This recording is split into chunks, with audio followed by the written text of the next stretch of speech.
Sa nakaraang video, ipinahayag ni Kurak ang layunin niyang pabagsakin ang Empire bago matapos ang taglamig.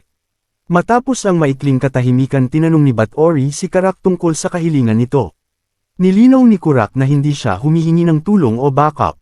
Ang tanging hinihiling niya lang ay huwag silang pakialaman sa digmaan sa pagitan ng Nirkumbal at ng Empire. Tumingin siya kay Swallow na gumanti rin ng tingin, isang tensyon na tila may mas malalim na kahulugan. Sumingit si Hexable, na nagsabing kapos na ang oras bago magtaglamig. Matapang ang tugon ni Kurak, kaya raw nilang pabagsakin ang Empire sa loob ng isang buwan, handa na ang lahat ng sundalo at kumpleto na ang mga paghahanda. Pero hindi kumbinsido si Hexable. Ayon sa kanya, kahit malaki ang puwersa ng Nirkumbal, malalampasan pa rin ito ng milyon-milyong sundalo ng Empire. Iginiit naman ni Kurak na ngayon ang tamang pagkakataon, dahil gulo-gulo ang Empire, dahil sa pagbagsak ng Reyes at sa insidente sa Nid. Ibinunyag rin ni Kurak na may alyansa sa loob mismo ng Empire na may layuning pabagsakin ito, isang revelasyon na ikinagulat ng lahat. Ngunit hindi ito ikinatuwa ni Bathory. Nagliyab ang kanyang pulang aura habang hinarap si Kurak. Galit na galit niyang tinanong kung kakampi ba siya ng mga tao, isang bagay na lubos niyang kinasusuklaman. Nang lalong naging mapanganib ang aura niya, si Swallow na mismo ang pumagitna.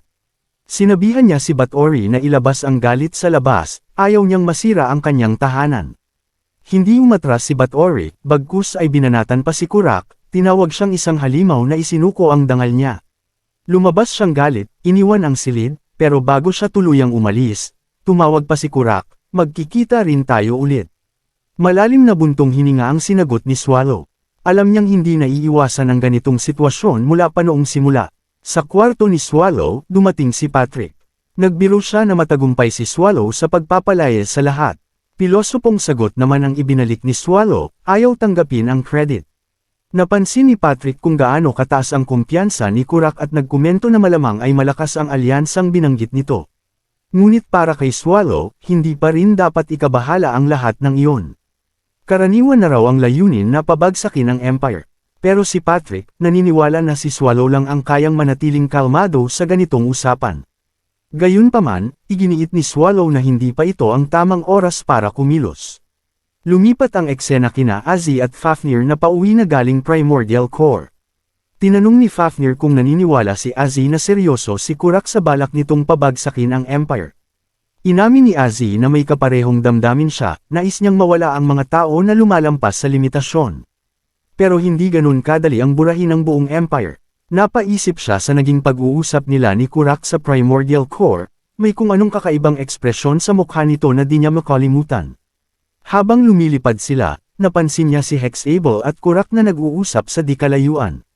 Nagtaka siya kung bakit magkasama ang dalawa kahit naghiwalay sila kanina. Lalong lumalim ang kanyang pagdududa. Sa isang tahimik na restaurant sa southeastern na bahagi ng Empire, sa lungsod ng Yuboth, magkasamang nakaupo sa isang mesa sina Miss Wan at Barizak. Napansin ni Barizak na hindi pa kumakain si Wan at tinanong kung bakit. Sagot ni Wan, wala siyang ganang kumain, halatang problemado.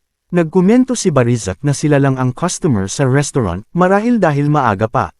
Sinabi rin niyang hindi makakabalik ang mga kasamahan nila sa pamamagitan ng hindi pagkain. Hinala niya, ipinadala siya ni Garrett para samahan si Wan dahil abala ang iba sa paghahanap kay Sean.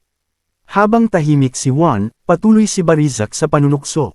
Sabi niya, baka, interesado si Wan kay Sean dahil nabanggit nito na may isa pang hero tulad niya. Ipinapahiwatig niyang si Sean ay nagtatago lang, nakasuot ng disguise. Maya-maya, nagtanong si Wan kung posible pa bang maibalik ang kanilang mga kasama. Sagot ni Barizak, kung mahanap nila, baka may paraan para makausap ang mga ito. Pero nilinaw din niyang baka mas mahirap ang kanilang misyon kaysa sa inaakala. Bago umalis, inutusan niya si Wan na huwag umalis hanggat hindi niya nauubos ang pagkain. Lumapit si Barizak sa chef ng restaurant, isang lalaking nasa kalagitnaang edad, may gintong buhok at asul na mga mata. Tinanong niya kung nakita nito ang taong hinahanap nila. Pagkakita sa poster, sagot ng chef, hindi niya raw ito kilala. Maaaring nakita na niya ito noon, pero hindi niya naaalala ang bawat mukha ng kanyang mga customer. Biglang binunot ni Barizak ang espada at umatake, pero mabilis itong nablock ng chef gamit ang kutsilyong pangkusina. Hindi natinag si Barizak at sinabing hinala ang pagkakahawig ng chef sa taong kanilang hinahanap. Ibinunyag ni Barizak na ang chef ay walang iba kundi si Rushmore, ang dating hero na ngayon nagtatago bilang isang simpleng kusinero. Mariing itinanggi ito ng chef at nagkunwaring wala siyang alam. Ngunit hindi tumigil si Barizak. Pinanto niya na ang husay ng chef sa pagdepensa gamit lang ang kutsilyo ay indikasyong hindi ito ordinaryong tao. Hiniling niya na makipagtulungan ito, pero tumanggi si Rushmore at itinulak siya palayo. Sumagot si Barizak na hindi pa nga niya sinasabi sa chef kung ano talaga ang gusto niya, pero sumabat si Rushmore. Sinasabing malamang ay sapat na ang mga chef ng Empire at hinahanap lang siya para bumalik sa labanan. Tumawa si Barizak at biglang naglitawan ang pulang ugat sa kanyang mukha, habang ina-activate ang aura ng kanyang sandata, Bloody Mary, isa sa 36 na masterpieces. Ibinunyag niya na inaasahan na ni Garrett ang tagpong ito at iniwan siya ng mga tagubilin kung paano haharapin si Rushmore sakaling tumanggi ito. Lalong lumakas ang pulang aura ni Barizak, palatandaan na handa na siyang gumamit ng dahas. Nanatiling kalmado si Rushmore, at muling itinanggi na siya ang taong hinahanap nila. Habang hawak ni Barizak ang Bloody Mary, nagsimula itong yumangay na parang bakal na ginagasgas, at pinuno ng pulang aura ang buong silid. Nagpakilala si Barizak bilang miyembro ng Black Wolf Knights Order, ngunit tila hindi ito ikinabahala ni Rushmore, at naghanda na lang para sa labanan. Mabilis na umatake si Barizak, pero walang kahirap-hirap na tinamaan ni Rushmore sa tiyan, dahilan para tumalsik si Barizak at bumangga sa pader. Habang nababalutan ng alikabok ang paligid, napansin ni Rushmore ang sarili niyang lakas at nahirapan siyang kontrolin ito. Buti na lang daw at hindi niya nawasak ang buong pader. Habang nasa ere pa si Barizak, sinalo siya ni Miss Wan na agad gumalaw para iligtas siya. Habang bumabangon, nagreklamo si Barizak sa magaspang na pagkakasalo sa kanya. Pinuri naman ni Rushmore ang bilis ni Wan. Matapang na lumapit si Wan kay Rushmore at nagpakilala ng maayos. Sinabi niyang karangalan niyang makaharap ang isang hero mula sa nakaraang henerasyon. Pero tinuwanan lang siya ni Rushmore, tinawag siyang katawa-tawa sa paghahanap sa isang laos, na gaya niya. Ipinahayag naman ni Wan ang dahilan ng kanilang pagpunta, nasa krisis ang Empire, lalo na matapos ang pagkamatay ni Sir Vern. Biglang naging seryoso ang ekspresyon ni Rushmore at inamin ang katotohanan ng mga balita. Tinuloy ni Wan ang pag-uusap at tinanong kung sasama ba si Rushmore. Sagot niya, hawak na niya ngayon ay kutsilyong pangkusina, hindi espada, dahil panahon na raw ng kapayapaan. Kinuwestiyon niya ang kasakiman ng Empire na patuloy na nagpapadala ng mga kabataan sa delikadong dungeon raids. Ayon sa kanya, mas maunlad na ang bansang Reyes kaysa dati. Tinuligsa siya ni Wan, tinututulan ba raw niya ang dakilang misyon ng Empire pagdating sa dungeon raiding. Tinuwanan siya ni Rushmore, sinabing matalim ang tingin niya at tinanong kung balak ba siyang arestuhin. Dahan-daang tinanggal ni Wan ang kanyang balabal at ipinakita ang bagong gauntlets. Sinabi niyang dahil tinanggihan ni Rushmore ang kanilang hiling, mapipilitan siyang paamuhin ito at ibalik sa Empire. Agad siyang umatake pero madali siyang naiwasan ni Rushmore. Nagkomento pa ito na puno siya ng enerhiya, karakter daw ng kabataan. Paulit-ulit siyang umatake pero nagpatuloy si Rushmore sa pag-iwas, kaya nabasag ang ilang mesa sa paligid. Nagtaka si Wan kung bakit hindi tumatama ang kahit isang atake. Sa malayo, pinagmamasdan ni Barizak ang labanan. Napansin niyang parang kinakalaban ni Rushmore si Wan na parang isang bata. Dahil sa inis, binilisan ni Wan ang kilos, pero isang mabilis na counter mula kay Rushmore gamit ang kanyang kahoy na kutsilyo ang nagpabagsak sa kanya. Ipinaliwanag ni Rushmore na ang kanyang mga atake ay masyadong diretsahan at apektado ng kanyang matigas na personalidad, isang estilo na walang saysay laban sa mga kalabang kasing lakas o mas malakas pa. Nang tila lalala pa ang laban, biglang umilo ang communication device na iniwan ni Wan. Narinig ang boses ni Ethel Breeze. Nagtanong si Rushmore kung sino ang nagsasalita. Nagpakilala si Ethel Breeze bilang ang kasalukuyang acting commander-in-chief ng Dungeon Raid Union Headquarters. Ibinunyag niyang siya ang nagpadala kina Wan at Barizak para makipag-usap kay Rushmore. Lumabas si Wan ng silid para bigyang daan ang pag-uusap. Humingi ng paumanhin si Ethel Breeze dahil sa paraang ginawa niya ang pakikipag-ugnayan, pero malamig ang tugon ni Rushmore, wala raw siyang pakialam sa sasabihin ng isang utusan ng Empire. Inamin ni Ethel Breeze na alam niyang may kinikimkim na galit si Rushmore sa Empire, marahil ay may kinalaman ito sa isang nakaraang insidente. Nagulat si Rushmore na alam ito ni Ethel Breeze, at sinabing hindi siya maaaring bumalik sa Empire dahil sa mga dahilan na ayaw na niyang ungkatin. Dito nabanggit ni Ethelbreus na hindi lang 6 ang sangkot sa insidenteng iyon, isang malinaw na pahiwatig sa isang grupo mula sa nakaraan ni Rushmore. Isa-isang binanggit ni Ethelbreus ang mga pangalan, Jacob, Brenda, Arnold, Kenneth, Wig, at Reinhardt.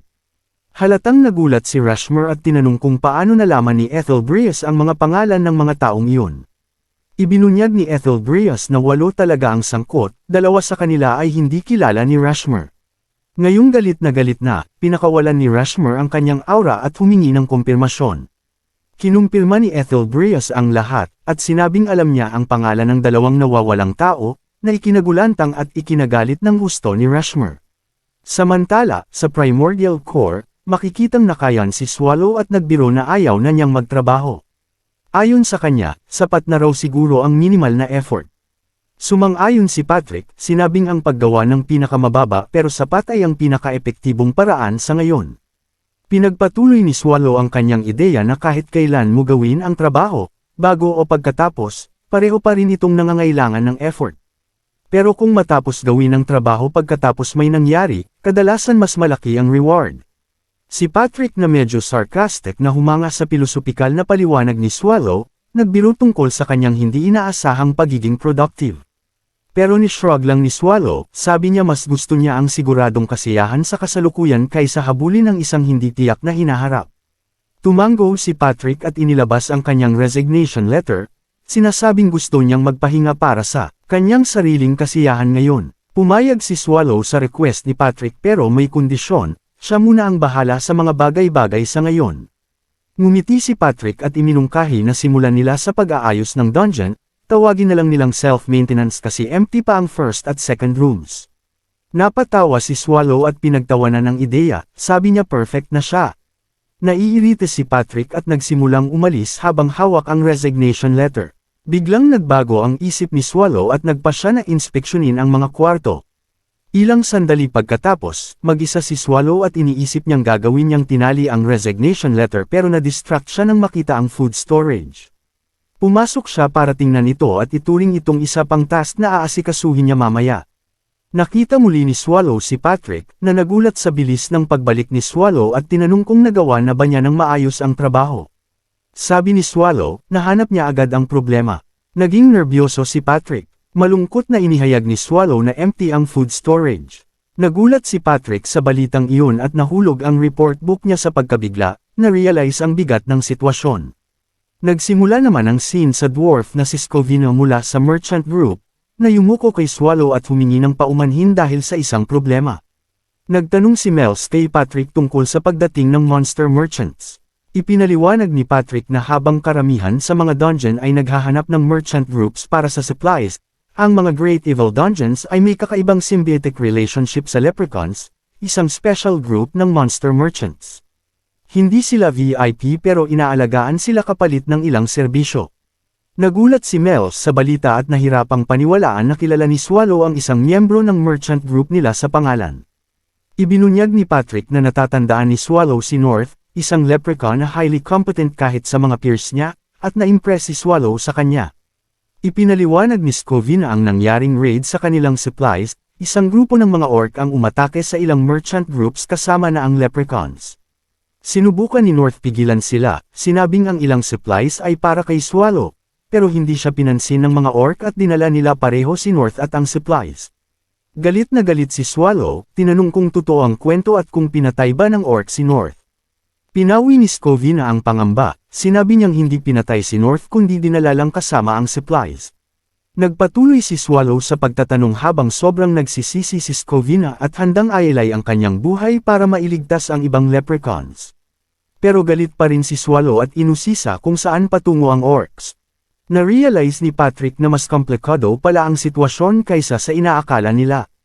Ang raid ni Nirkumble sa Monster Merchants ay hindi lang tungkol sa pagnanakaw ng supplies kundi para rin magdulot ng problema kay Swallow. Pumayag si Swallow at pinilit si Scovino na ipakita ang daan sa orcs. Nang umalis na sila, tinanong ni Patrick kung sasama siya, pero piniling i-handle ni Swallow ito ng mag-isa, determinado na ipakita sa orcs ang kaparusahan ng panghaharas sa kanyang food supply. Nagsimula ang eksena sa kampo ng mga orcs kung saan pinag-uusapan ang aftermath ng raid. Nil-8 ng isang orc si North, ang Leprechaun Merchant, dahil sa pagtutol niya sa kanilang mga demands. May isa pang nagsabi tungkol sa sinabi ni North na ang supplies ay para sa Great Evil Dungeon. Pinalabas ni Gondor, isang mataas na ranggong orc, natakot lang si North at sinabing mas mahalaga ang digmaan kaysa sa alliances o away sa ibang Great Evil Dungeons. Nagyabang siya na habang siya ang nakatayo, wala raw dapat katakutin kahit ang ancient monster ng Primordial Core. Dumating sina Swallow at Scovina. Matapang na tinanong ni Scovina kung pagsisisihan ba ng orcs ang ginawa nila. Nakilala siya ng mga orcs bilang leprechaun na nakatakas, at Nil-8 dahil bumalik lang siya dala ang isang tao, si Swallow. Ipinilit ni Scovina na palayain si North. Si North, puno ng sugat at nanginginig, ay itinapon kay Scovina na dali-daling sasaluhin siya. Mahina ang boses ni North at pinapayo kay Scovina na tumakas. Bago makagawa ng galaw si Scovina, tinusok ni Gondor si North gamit ang sibat, pinatay siya agad. Pinagtanggol ni Gondor ang ginawa niya, sabi ni North ay halos patay na at ito ang kaparusahan sa pagsuwi sa kanya at sa pagbanggit ng Primordial Core. Nabuwal si Scovina sa lungkot habang niyayakap ang patay na katawan ni North. Biglang sumiklab ang gulo ng mapatay lahat ng orc sa paligid ng mabilis, napunit ang mga katawan bago pa sila makarespond. Nagulat si Gondor nang mahawakan siya sa leeg ni Swallow na effortlessly niyang inangat. Natakot si Gondor nang ma-realize niyang si Swallow ang ancient monster ng Primordial Core na binalaan ni North. Sinabi ni Swallow na sana ay pinatawad na lang niya ang mga orcs at binigyan ng babala dahil sa pagnanakaw, pero ang pagkamatay ni North ang tuluyang nagtakda ng kanilang kapalaran. Sa desperasyon, iniutos ni Gondor sa kanyang mage na ay teleport siya palayo. Pero sa halip na iligtas si Gondor, ang mage ay nag-teleport kay Kurak, ang leader ni Nirkumbul, at ang orc commander papunta sa lugar. Nagpanik si Gondor at sinubukang magpaliwanag, pero mabilis siyang pinugutan ng ulo ni Kurak dahil sa kanyang pride at kabiguan. Pagkatapos, humarap si Kurak kay Swallow, inamin ang pagkakamali ng kanyang mga tauhan at nangakong siya na ang mananagot para rito. Galit pa rin si Swallow pero nakita niya ang pagkakataon para mag-higanti. Nagmungkahi siya ng deal, kailangang ibalik ni Kurak ang 20 beses na dami ng pagkaing ninakaw sa loob ng 3 linggo. Sobrang taas ng demand, pero alam ni Kurak na ang pagtanggi ay magreresulta ng mas malalang kaparusahan para sa mga orc. Wala siyang ibang pagpipilian kaya seryoso siyang pumayag at nanumpa sa ngalan niya na tutuperin ang halos imposible niyang misyon. Lumipat ang eksena sa Empire Mansion kung saan nagkita sina Rushmore at Ethel Breeze. Napansin ni Rushmore na hindi lang siya ang pinatawag. Ibinunyag ni Ethel Breeze na may mahalaga siyang pag-uusapan kina Rushmore at Dame Sean. Pagkatapos, lumipat ang kwento sa mas magaan na eksena kung saan isang babae ang sinisigawan si Lancelot dahil natulog siya hanggang tanghali. Naiinis siya at pinaalalahanan si Lancelot sa kanyang pangakong sasama sa pangunguha ng pagkain sa gubat.